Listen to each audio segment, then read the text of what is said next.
All right, get ready to dive into some icy waters with us today. Sounds chilly. Yeah, but trust me, it's going to be worth it. Okay, I'm intrigued. Because today we're going deep into the frozen river.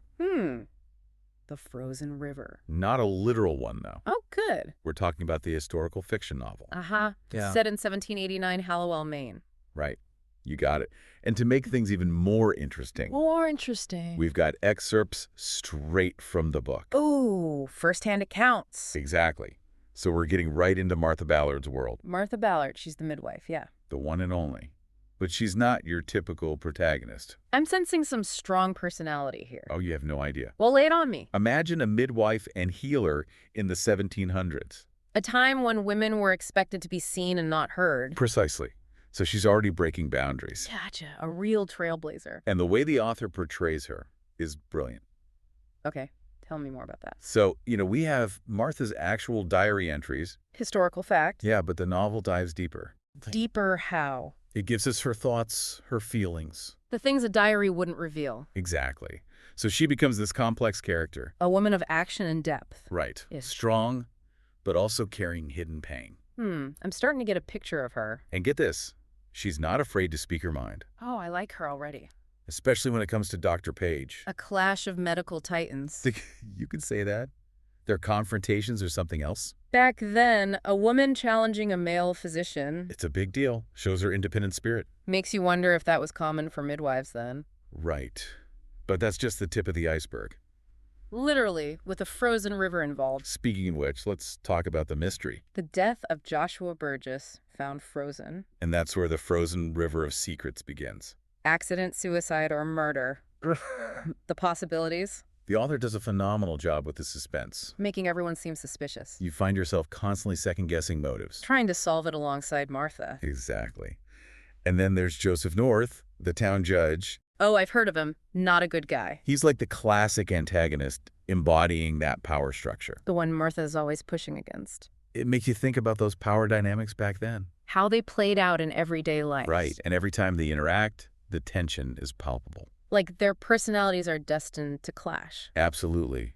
But beyond the mystery and the drama, There's more. the setting itself is so well painted. 1789 Hallowell, Maine. You can practically feel the harsh winters, The close-knit community, the weight of history. and you get a sense of the social norms, the challenges. Especially for women. Exactly. It adds a whole other layer to Martha's story. How she navigated those challenges with such strength. But hold on tight, Why, what's next? because there's also a touch of the Gothic in the story. Ooh, I love a bit of the gossip. It adds this eerie feeling, an undercurrent of the unknown. Like the Black Fox, Tempest. Right. Always appearing at these key moments. Makes you wonder if she's just an animal. Or something more, perhaps. Ugh. Now that's a question I need answered. And that's what we're here for, to spark your curiosity. Not to spoil all the fun? Exactly. We want you to experience the frozen river yourself. Dive into those icy depths and uncover the truth. So consider this your invitation to a chilling adventure. One that'll make you question everything you thought you knew. All right, are you ready to step back in time with us? Lead the way. I'm right behind you. You know, something that really jumped out at me was Martha's relationship with her husband, Ephraim. Yeah, Ephraim. It's complicated, right? Oh, for sure. They obviously care for each other, Yeah. but there's this tension between them. Like something unspoken hanging in the air. Exactly. It's as if they're both tiptoeing around something. Almost makes you think there's a story there. Oh, there definitely is. Fill me in. Well, one excerpt actually takes us back to their younger days, their courtship, even their marriage. Sounds juicy. It turns out Martha was pressured into marrying Ephraim Oh, pressured how? because of a scandal, and guess who was involved? Don't tell me, Joseph North. Bingo. Wow, talk about a tangled web. So their relationship starts with coercion and social pressure. No wonder there's tension in their present-day interactions. It's like history repeating itself, in a way. How so? North had power over Martha then, and now he's back. Threatening her family, everything she holds dear. Exactly. You can see why she's so protective of them now. She's not letting anyone control her family like she was. And this fierce protectiveness is even stronger with Cyrus. Cyrus, her son. Remember how he was left mute after that terrible illness? Oh, yeah, that was heartbreaking. It makes you realize the immense loss they've all suffered. 2 daughters gone, and a son forever changed. And you can see how it shaped Cyrus's personality. He's quiet, observant, but strong too. Oh, absolutely. Like when he protects Hannah at the frolic. Yeah, from Joshua Burgess. It shows his good character, even without speaking. But that silence makes him vulnerable too. Vulnerable how? Remember when North shows up with that bogus arrest warrant? Accusing Cyrus of Burgess's murder. That scene was intense. North is just so manipulative. He's like a predator preying on those he thinks are weak. And it seems like Martha can't do anything to stop him. But then, boom! Ephraim returns from his surveying trip. With Percy, his falcon right. Perched right on his arm. Talk about an entrance. And North backs down immediately, recognizing the falcon. It's a small victory, but shows the power of family ties. It's interesting, both Ephraim and Martha have this connection with nature. Ephraim with his falconry, Martha with Tempest the fox. It's like they draw strength from the wildness around them. Speaking of the wild, let's go back to the mystery. The mystery of Joshua Burgess's death. You remember how Martha insisted his injuries were from hanging? Even though no rope was found. And Dr. Page dismissed her completely? Claiming accidental drowning. Well, there's an excerpt where Martha goes back to the shed. The shed where they were keeping Burgess's body. Yes, and she makes a disturbing discovery. What, she finds the rope? Not the rope, but evidence the body was tampered with. Tampered with? Like someone tried to make his injuries look less severe. Hold on, so we're not just dealing with murder. But a cover-up, too. This just gets more and more intriguing. It makes you wonder who's behind it all. And what are they trying to hide? Exactly. It raises the stakes even higher, pulls you deeper in. This whole case really exposes Hallowell's dark side. That small-town facade, hiding secrets and hidden agendas. It makes you question who to trust. Right. It's that double-edged sword of small-town life. Everyone knows everyone's business. Which can be helpful, but also dangerous. Martha uses her connections to gather information. But she also has to be careful who she trusts. It makes you think about those social hierarchies back then. How they affected people's lives. Like Sarah White, the unwed mother facing judgment. It shows how deeply ingrained those norms were. Even Martha, with her independent spirit, sometimes upholds them. Makes you think, doesn't it? It does. But there are moments where Martha shows compassion. Like when she helps Sarah learn to read. A reminder that kindness can exist even in rigid structures. And sometimes that kindness leads to unexpected alliances. You're talking about Doctor, the black female healer. Yeah, remember how Martha was initially suspicious of her? Like she felt threatened. And then we have Grace Sewell's difficult labor. When Mrs. Hendricks calls for Dr. Page. Knowing he messed things up with the laudanum before. And of course, Page makes things worse again. Putting Grace and her baby at risk. And Mrs. Hendricks, in desperation, turns to Martha. And insists that Doctor be involved too. Recognizing both their skills are needed. Talk about a turning point. Mrs. Hendricks puts aside her prejudice. Realizing they need to work together. It leads to this amazing scene. Martha and Doctor working side by side. Their combined knowledge saves the day.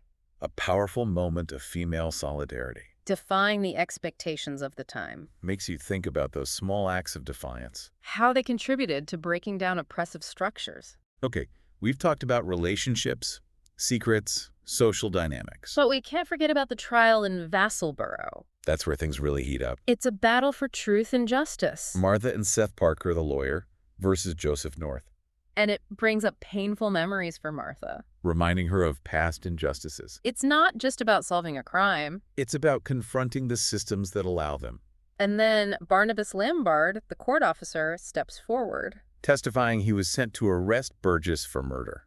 A complete plot twist. Burgess wasn't just a victim, he was a suspect. It turns everything on its head. And it's a vindication for Martha. She was right all along, even when nobody believed her. But even with this revelation, North escapes consequences. It's frustrating, that reminder that justice isn't always served. Especially when power and connections are involved. A bittersweet victory, for sure. But just when you think the dust is settling.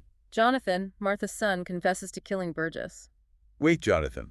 I did not see that coming. He and Sam Darwin found out about Burgess raping May Kimball. That's awful. It explains Sam's guilt and anger. And Jonathan, protecting his friend, carrying that secret.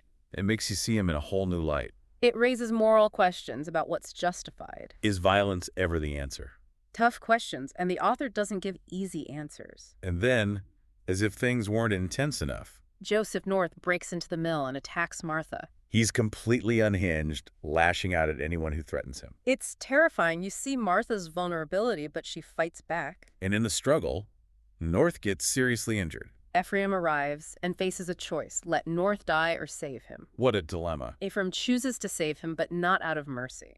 He doesn't want to give North the satisfaction. It's a complex decision, shows Ephraim's character. But even with North injured, that unease lingers. That feeling that the threat isn't truly gone. It reminds us that the fight for justice is rarely simple. This book goes beyond being just a historical mystery. It's about family, community, the weight of the past. And the resilience of the human spirit in the face of it all. You know, that unease you mentioned, it lingers throughout the whole story. It does, doesn't it? Like a shadow lurking in the background. And for me, it's all tied to Tempest, the black fox. Oh yeah, Tempest always popping up at just the right moment. It's like she's watching, observing everything that's happening. Remember those rumors about a silver fox with a valuable pelt?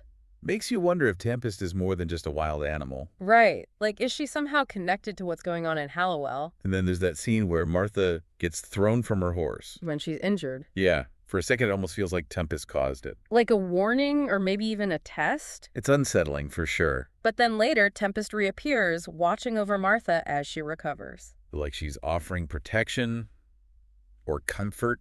It's strange. It is. That duality is what makes her so fascinating. Is she a protector or a harbinger of chaos? Or maybe just an animal caught in the middle of everything. The author never really tells us, and I think that's intentional. It is. It leaves you wondering. And that makes her presence even more haunting. Exactly.